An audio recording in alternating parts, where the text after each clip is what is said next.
Welcome back to Transfer Review, the show where we put silly season under the microscope. Joining me today is Dougie Critchley. How's it going, mate? Yeah, all good, thank you. All good. I'm very excited. I've finished my quarantine, so I'm going to the pub in an hour's time to try and, take advantage of the last probably, night of freedom before Boris gives us full lockdown. So I'm going to make the most of it. Now, I'm going to go for a couple of drinks, take it easy. What about yourself, McCubs? You well? Nice. Yeah, I'm very well. I'm actually still in a little bit of a quarantine at the moment, but I'm out of it on the weekend. So hopefully I'll be able to get in on the action as well. But let's see what happens. Thank you as well for giving me the hosting role today as well, Dukes. I feel very honoured. Absolutely, no worries. We're kicking off at Chelsea, Dukes. Obviously, the Blues have blown everyone out of the water, let's face it, this summer. Invested so well in their attack. Obviously got Ben Chilwell in at left back as well. But the one position that we've all been talking about, where they seemingly weren't making too much progress until very recently, was goalkeeper. But Edouard Mendy, Dukes, what's going on there? Yeah, well, he finally looks ready to sign. So, yeah, Chelsea have been searching for that keeper all throughout the summer. They were linked with Jan Oblak, of course, but that looked a little bit too expensive. They linked with Andre Onana, but it's our understanding that they never really went into him. But it's our understanding that Edouard Mendy is about to be signed and could even be in the squad to face Brighton on Monday. So it's really getting pretty close. It's understood the deal will be worth £18.2 million, so approximately 20 million euros, but it could rise to 28 million euros if you include add-ons. Now, there was also another name in the loop, in Gianluigi Donnarumma, but he's only got 1 year remaining on his contract, and supposedly if Milan don't meet his €200,000 a week wage demands, he could be on the move next summer. So it feels like Edouard Mendy might be more of a stopgap, a sort of £18 million stopgap until they go for Donnarumma or a bigger name next year. But whether he's a stopgap or not, he'll certainly be an improvement on the hopeless, hapless Kepa from last year at least, who had a historically bad 19-20 campaign, it has to be said. The Blues conceded more goals than any other top four side since 1993, letting in 12 more goals than XG predicted. That is new levels of terrible. Kepa posted by far the worst save percentage of the league, which was 55%, with Pickford the next worst on 64%. He also ranked bottom in Europe's top 5 leagues by that metric. For context, he faced the same amount of shots as Tom Heaton, but Heaton conceded 35 to Kepa's 47. But, McCubs, the question on everyone's lips, particularly Chelsea fans, I imagine, is Mendy a big improvement on Kepa? Well, yeah, looking at his numbers and his performances over the last 2 seasons, I'm pretty sure he would be. Just for context as well, because I have seen a few comments recently from fans who are still a little bit with the XG thing and goalkeepers. Essentially, if you're conceding 12 more goals than XG suggests, then that basically means that your keeper let in 12 goals that he should have saved, essentially. On the defensive end, I know on the attacking end it's slightly different, but I mean, yeah, if you're looking at your expected goals against, that's essentially what it means. But yeah, Mendy, on the other hand, has been very, very good in Liga in the last 2 seasons. Obviously, he only came up to Liga in 2018 with Reims, I think that's how you pronounce it. And he's also a favourite of Perisic as well, who apparently has been quite instrumental in this deal getting done. Obviously, he's the technical advisor to Chelsea. He was actually bought himself from Rennes back in 2004. What a deal that turned out to be. Exactly, yeah. So if you're looking for good omens, I guess that's one there, but I'm not so superstitious. However, Mendy ranked 3rd for clean sheets in Liga in 2018-19. That led to his move to Rennes last summer. Chelsea were apparently looking at him last summer as well, but I guess decided not to go in for him. I guess at that point, Kepa had only really had 1 season under his belt at Chelsea, but then he had another excellent season in 19-20, keeping 9 clean sheets, conceded just 19 goals in 24 appearances. Obviously helped Rennes to that UCL spot as well. Very impressive. And when you talk about save percentage, obviously Kepa posted particularly badly in that last term. Edouard Mendy was at the other end of the spectrum. He had a save rate of 78.4%, which ranked him 9th among keepers in Europe's top 5 leagues. And for context, Rennes faced 12.8 shots a game and conceded 0.9 goals a game. And Chelsea faced 8.5 shots a game, which was actually second only to Man City in the league. So they were facing less shots than Liverpool, but conceded 1.4 goals a game. So they were conceding a goal. I'm trying to think. A goal every 2 games more than Rennes, essentially. Exactly. Which is pretty staggering, and I think that also goes to show that I think the Chelsea defence was probably better than we gave it credit for last term. It really was Kepa's weakness, especially from corners and set pieces, that set them back. Because it's not like Mendy was facing any easier shots than Kepa last season either. I think their expected goals against per game for Rennes and Chelsea both stood at around 1. So I think just pretty much in all areas, Mendy looks like an upgrade. He's also rated for his distribution. I think his long ball completion was the second best in Liga in last term as well. And obviously he is massive, 6'6". That's almost 10 centimetres taller than Kepa. So yeah, from set pieces and corners, for sure, we could be seeing a bit more of a return to the days of Courtois, where Chelsea were really fairly untroubled in those situations. As for Rennes, I think they can have no complaints. They got him in for a year, did very well with them. They're turning a huge profit on him, essentially. He cost them just £3.6 million last year, and obviously this kind of reported fee could be rising to €28 million with add-ons, so that would be massive business for them. Obviously €28 million you'd think is maybe a little bit overpriced for Mendy, considering he's only had 2 years of top flight experience. He's 28 years old as well. But he is a late bloomer, which would suggest that perhaps he's got more years left in him than other players around his age, and also he's a goalkeeper as well. So age really is just a number in that sense. Probably has, potentially has another 6 or so years left at the top of his game. So yeah, I think this is a really good move. Obviously, it could be done by the time this goes out. But Chelsea fans, what do you make of it? Let us know in the comments below. Before we dive into our next section, which is EFD fixes, just a quick reminder to subscribe to EuroFootball Daily and hit that notification bell to never miss a transfer review. We're going to be doing these shows every Thursday up until the transfer window finishes. But yes, in EFD fixes, in this next section, we analyse a transfer rumour and offer alternatives if they don't manage to come off. And McCubs, today we're looking at a potential Barcelona signing. Yeah, I mean, we're playing a little bit with fire here because obviously we film this on a Wednesday. It goes out on Thursday, and this is a deal that could go either way by the end of the week. It's Gini Wijnaldum to Barcelona. Obviously, there's been a lot of talk about it in the last 2 weeks. Ronald Koeman is obviously a big fan of him from his days managing the Dutch national side, and Liverpool have set this £15 million asking price, which is kind of pretty much confirmed by most outlets. Wijnaldum today, so on Wednesday, was in talks with Reds manager Jurgen Klopp to discuss his future. It's understood he's not particularly keen to leave Anfield. Why would you be? But apparently a new contract is looking quite unlikely. Obviously his current one runs out next season. And I guess this is probably an indication that Liverpool are really trying to get that deal for Bayern Munich's Thiago over the line. Obviously, that's been touted for the last 2 months now. The fact they haven't got it done suggests that they are really quite reliant on getting funds in from sales, which is pretty mad. And that's a whole subject in itself. But I guess that is just the way that Liverpool do run themselves in a very sustainable fashion.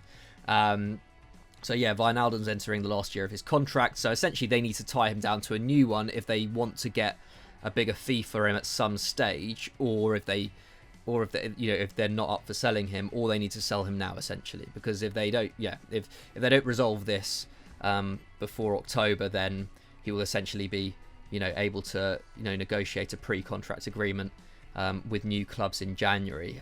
But if for whatever reason this doesn't happen, if say they can't agree a fee, or if somehow Wijnaldum does agree a new deal, who could Barcelona target instead, Dukes? Yeah, well, there's a number of people they could go, but like a lot of Barcelona's side at the moment, the midfield is a little bit confusing. So they've let Rakitic go. Arta's obviously gone in a swap deal with Pjanic, who's come in, and Vidal looks set to leave as well, but they're still pretty congested in there. So Pjanic has arrived, they've got Matias Fernandes, they've got Pedri, who can play in midfield as well, and Coutinho's looking pretty likely to stay as well. But really what they need is a real box-to-box midfielder. I think Riqui Puig showed at the end of last year how useful he can be in a sort of free midfield role, going forward using his excellent dribbling ability and creativity to boot too. So what they really need is a much younger, fitter Arturo Vidal, who was actually pretty good in the minutes he played last year, but at 33 is beginning to wind down. And one player they could look at is Real Sociedad's Mikel Merino. The former Dortmund and Newcastle man was crucial to La Real's season last term, racking up more minutes than anyone else in the squad. He's primarily a sort of transition player. He can play in a double pivot or on the left of a three-man midfield. He got 5 goals and assists in 1922, while his 6.8 progressive passes would also rank 4th in the Barcelona squad, ahead of Rakitic and Frankie de Jong, who were expecting big things from this season. We need de Jong to really step up, and hopefully he displaces Busquets permanently in that holding midfield role as well. But what would put the hierarchy off the fact of Mikel Merino is that he has signed a new contract this summer, keeping him at Real Sociedad until 2025. And the 25-year-old is already valued at around the €40 million mark and has a €60 million buyout clause. So although he would command smaller wages than Wijnaldum, he'd actually be really, really quite expensive, which makes it quite unlikely that Barcelona, in their sort of cash-strapped position that they're currently in, would go for. I'm actually writing a Barcelona 11, which is going out next week, on how to build the next great Barcelona side, and it's really difficult to find this box-to-box player. I really struggled, and actually in the end I had to go for a kind of dream selection of someone like, I think I went with Rodrigo Bentancur, which isn't going to happen this summer either, but he'd be an excellent addition as well. I mean, McCubs, with your sensible hat on, do you think it's just it's going to be Wijnaldum, or do you think that a sort of wild card could get in there in the 11th hour? Yeah, I think, to be honest, Wijnaldum seems like the most sensible and most likely option, doesn't he? Obviously, we kind of, we like to put these hypotheticals out there, but yeah, he seems like the best option. A good price at £15 million. Obviously, he's not the most, he's not the youngest. He's 28, 29, but equally, that's not the worst thing when you've got, young players coming through. You don't want to kind of, you don't want to block those positions in the midfield forever. And I think he'll operate pretty well alongside Frankie de Jong and Pjanic, to be honest. I think he's the kind of midfielder they could do with. He's obviously got more legs than someone like Rakitic or Vidal. Actually, no, I think that's a bit unfair on Vidal, to be fair. But he's got more mileage in him for sure over the next 2 or 3 years. So as a kind of stopgap while Barcelona, kind of try and reconfigure themselves. I think it's a pretty good move, and obviously he's worked with Ronald Koeman before as well. I think it's a decent move for all sides, to be honest. I think as a Liverpool fan, I'd maybe be a little bit, I don't know, I wouldn't be so happy with it. I don't think Liverpool necessarily need to or should be selling a player who's been pretty key for them for the last 2 years in order to get Thiago. I think like Wijnaldum would be an amazing bench option, wouldn't he? So I think from a Liverpool's perspective, a Liverpool fan's perspective at least, I'd be pretty sad to see this deal happen. But I guess with a year remaining on his contract, I don't know, the options are maybe not as large as they once were. So I think this would be a good deal for Barca, not so good for Liverpool. Yeah, absolutely. He always comes out exceptionally high on ball retention stats, Wijnaldum. He's one of the best in Europe at keeping hold of the ball, keeping it simple, which is crucial in a midfield at times. It can't all just be box to box, all full throttle all the time. I'm much keener on Wijnaldum to Barcelona than I am Pjanic to Barcelona, I have to say. But that was a deal for the books, really. But Barcelona fans, more importantly, we want to hear your take on this. Are you happy with Wijnaldum arriving? And how do you want your midfield three to look next year? Get it in the comments down below, and let's move on to our transfer shocker. There wasn't too much to choose from for our transfer shocker today. I was scripting this earlier, and there don't seem to be too many genuinely outrageous transfers being talked about. I was considering going for Draxler to Leeds, but I actually quite like the sound of that, to be honest. It would be great if that happened. So Doogie, I've gone for Ivan Perisic to Man United. Fill us in. Yeah, I mean, it's a proper rewind. Why change the best tunes, really? We're going back to 2018 as Man United have been relinked with Ivan Perisic. Now, the Croat is back at Inter Milan following his successful loan spell with Bayern Munich, where, of course, he won the treble. And now the Mirror are reporting that the Red Devils are considering a loan move for the 31-year-old. So their pursuit of Jadon Sancho, as we all know, seems to be no closer. United are apparently weighing up whether to wait 12 months on that deal till next summer, when the Englishman will then have 1 year remaining on his Dortmund contract, and the fee will be much less and it'll be much easier to get him, because there seems like there's a disappointing, amount of progress really going on with that deal, unless Ed Woodward is pulling a madness behind the scenes. In this case, a temporary switch for Perisic would give the likes of Rashford and Greenwood some top quality competition on both flanks. I think he played really well at Bayern Munich, actually, and surprised me, who thought it was a bit of a weird decision. But it was a classic Bayern Munich move. They couldn't get Sane, they couldn't get Havertz last summer, so they just went and got 2 loan players in Coutinho and Perisic, and made the most of it. But McCubbs, his underlying numbers actually were pretty solid. Yeah, no, they were good. I mean, he's got 7 goals and 6 assists in just over 1,600 Boehly and Champions League minutes last season. I think 6 of those goals and assists came in the Champions League as well. So, very useful in big games as well. However, his key passes did drop from 2 per 90 at Inter to 1.5 at Bayern, which is a little bit concerning, considering that obviously Flick's system tended to get the best out of much of the team in almost every area. So that would concern me a little bit from a Man United standpoint. He is obviously more of a goal threat, has been throughout his career. He's been taking over 2 shots in the box a game for a number of years now. So I think in that sense he would probably, like you were saying, decent competition for Rashford and Greenwood. And especially for Rashford, obviously he's very used to playing on the left and kind of cutting inside. I think in that sense, for when Rashford needs a rest, Perisic would actually be pretty good. Like, he's obviously very experienced in that position. But do you actually see this happening, McCubbs? No. Me neither. In theory, it would be fine. But also, again, like, if this is genuinely a Sancho alternative, I don't think it works. Because, like we're saying, he's mainly a goal threat. United are really in much more need of a creative presence in that front three. Obviously, Bruno Fernandes and Paul Pogba did pretty well towards the end of the season with in terms of the creativity from midfield. And so United are kind of sorted in that respect. And he plays predominantly off the left as well, which is a position of real strength for United as well. Yeah, I mean it's kind of a position of strength. But then again, if Rashford does get injured, who fills in there? I guess Martial could fill in there, but he is really now the number one centre forward. And I don't know. Like, I essentially, ideally, what you want to have is that if one of that front three gets injured, you don't necessarily want Daniel James to be the automatic starter.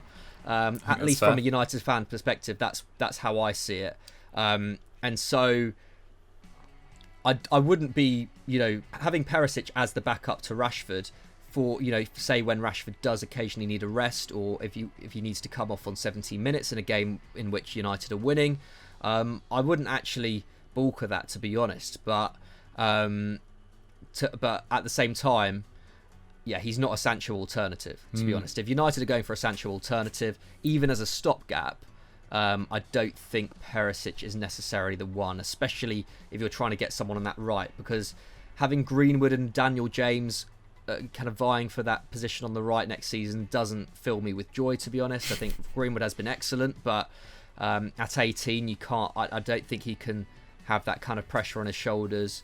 I don't really see this happening, especially in terms of the kind of business model that kind of United have tended to stick to over the last kind of 18 months. Absolutely. That's why it's a well-placed shocker, I suppose. Exactly. But United fans, or just, all of you in general, what do you make of these rumours? Do you think there's any truth to them whatsoever? We're not so sure. Let us know in the comments below. Right, that's all we've got time for on Transfer Review for another week. As I said, we'll be running these until I think it's the 5th of October, so plenty more of them to come. Let us know whether we missed out on any stories and what you guys made of them in the comments down below. And McCubs, what should they go and do now? They should go and check out the Football Pyramid from the weekend. I believe it was a bit of an epic one involving Henry Hill. I'm yet to watch it, actually. You need to check it out. Big things. Yeah, go and check out that. Go and check out our scout reports. They've been pretty interesting recently too. And if you want some FD content, go over there and check out the latest Sunday Vibes. Absolutely. Thanks very much for watching, guys. We'll see you next time. Bye.